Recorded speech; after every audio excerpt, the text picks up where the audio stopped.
बेशक कामयाब हो गया वो जिसने अपने नफ्स को पाकीज़ा बना लिया।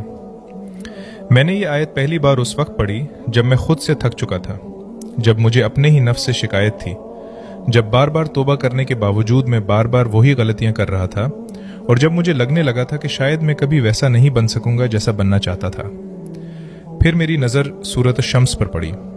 मैं पढ़ता गया, अल्लाह ताला सूरज की कसम खाते हैं, उसकी रोशनी की कसम, चांद की कसम, दिन की कसम, रात की कसम, आसमान की कसम, ज़मीन की कसम, और फिर नफ्स की कसम। मैं रुक गया।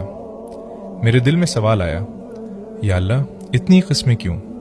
आखिर इतनी बड़ी बात क्या होने वाली है? मैंने आगे पढ़ा, कद अफलह मन ज़क्काहा, बेशक कामयाब हो गया वो जिसने अपने नफ्स को पाकीज़ा बना लिया। न जाने क्यों ये आयत सीधी मेरे दिल में उतर गई, क्योंकि मैं समझता था कि कामयाबी कुछ और होती थी है। मैं समझता था कि कामयाबी वो है जब सब ठीक हो जाए, जब दुआएं कबूल हो जाएं, जब जिंदगी आसान हो जाए, जब दिल को वो सब मिल जाए जिसकी वो ख्वाहिश करता है। मगर यहाँ अल्लाह ताला कुछ और फरमा रहे थे।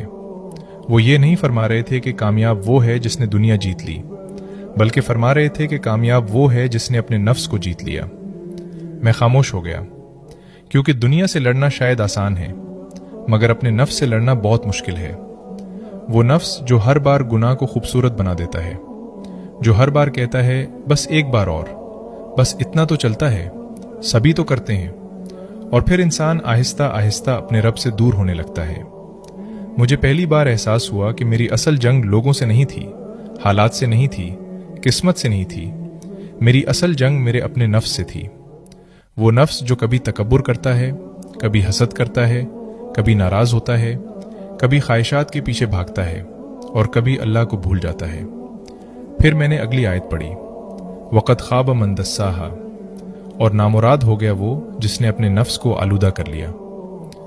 यहां आकर मुझे लगा जैसे अल्लाह ताला कामयाबी और नाकामी की बिल्कुल नई तारीफ दे रहे हों, क्योंकि मुमकिन है दुनिया की नज़र में कोई बहुत कामयाब हो मगर अपने नफ्स से हार चुका हो, और मुमकिन है दुनिया की नज़र में कोई आम इंसान हो मगर अल्लाह ताला के नज़दीक कामयाब हो, क्योंकि वो हर रोज़ अपने नफ्स के खिलाफ जिहाद कर रहा होता है। तब मैंने समझा कि साले बनना एक मंजिल नहीं, ये हर रोज़ का इंतखाब है। हर रोज़ अपने नफ्स के मुकाबिल खड़े होने का नाम है, हर रोज़ अल्लाह को चुनने का नाम है, हर रोज़ गिरकर दोबारा उठने का नाम है। आज जब मैं ये आयत पढ़ता हूँ तो मुझे अपनी कमज़ोरियाँ याद आती हैं, अपनी लग़ज़िशें याद आती हैं, अपनी नाफरमानियाँ याद आती हैं, मगर साथ ही एक उम्मीद भी जागती है कि शायद कामयाबी कामिल होने में नहीं, बल्कि अपने नफ्स को हर रोज़ अल्लाह ताला की तरफ वापस लाने में है। मैं अभी मुकम्मल पाक नहीं हुआ, मैं अभी भी लड़ रहा हूँ, अभी भी गिरता हूँ, अभी भी संभलता हूँ, मगर अब मुझे मालूम है कि असल कामयाबी दुनिया को जीतना नहीं, अपने नफ्स को अल्लाह के सामने झुका देना है। और शायद किसी दिन जब नफ्स खामोश हो जाएगा, जब दिल अल्लाह से राज़ी हो जाएगा, और जब ख्वाहिशात के शोर पर इताअत गालिब आ जाएगी, तब आसमान से मेरे लिए भी लिख दिया जाएगा, कद अफलह मन ज़क्काहा, बेशक कामयाब हो गया वो जिसने अपने नफ्स को पाकीज़ा बना लिया।